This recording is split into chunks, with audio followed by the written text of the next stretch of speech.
If you have a disability but you're still able to, like, function, are you still considered disabled? Well, yeah, if you have a disability, then you're disabled. No, but like if I have ADHD and still get good grades even without medication, am I disabled? Yeah, but there are also a number of definitions of disability depending on the context that you're talking about. What kind of context? So, a lot of people, a surprising amount of people, think that unless you qualify for disability, as in government SSI payments, then you aren't disabled. That's what they think disability means. Right, because we can still do stuff. Disability does not mean not being able to do anything. So what's it mean? Well, the CDC defines disability as any condition of the body or mind, impairment, that makes it more difficult for the person with the condition to do certain activities, activity limitation, and interact with the world around them, participation restrictions. So is that like the definitive definition? It's a decent foundation for understanding, though the phrasing is very much medical model driven and not really disability community oriented, so it could be a lot more equitable, but we can use this as a foundation. So, by this definition, anything that limits activity is a disability. So my eczema? Yeah, and some people may even be confused how eczema might limit activities unless they've had it. Right? What about allergies? Absolutely, food allergies and seasonal allergies. Needing glasses? Actually, needing corrective lenses is one of the most common disabilities, but we don't think of it as a disability because the accommodation, glasses, contacts, or laser surgery, are so common and accepted in our society. There isn't much ableism people have to face for that disability, at least until a person's eyesight hits a certain threshold of so-called severity. So if you need glasses or contact lenses, congrats, you're disabled. But wouldn't all this mean that, like, just about everybody has some disability? Yeah. I don't know, I always just thought of disabled people as being, not able to function. That basically just leaves people who are in a coma.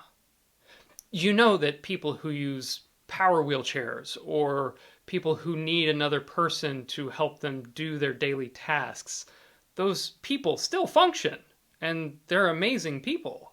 Well, yeah, I just thought the threshold to being considered disabled was more severe. And this is where those definitions of disability have different contextual application. For example, the Americans with Disability Act protects people whose disability substantially limits one or more major life activities. What does that mean, substantially limits?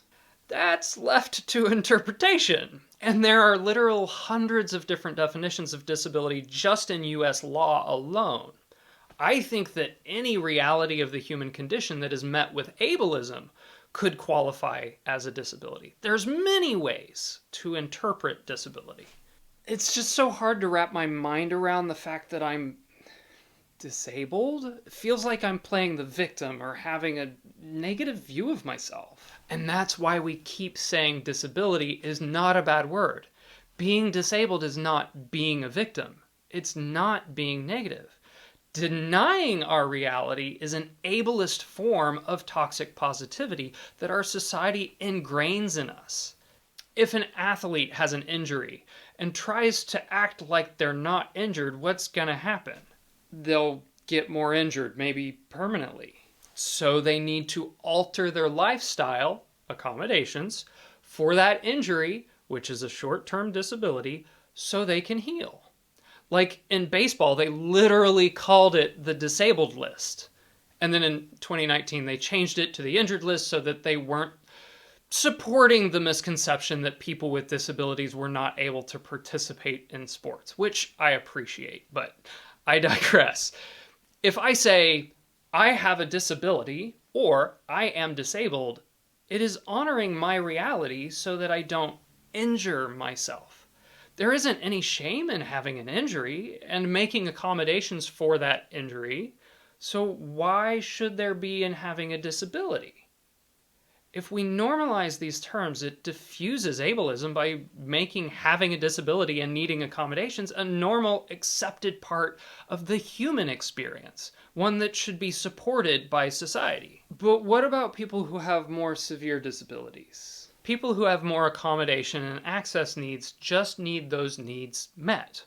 If our society had the attitude of universal access, that accommodation and access is a right to everyone because we all have needs, and they're not special needs, they're human needs, then everyone would be treated equitably. None of us would be competing for access and accommodations because it is a given that society would provide them.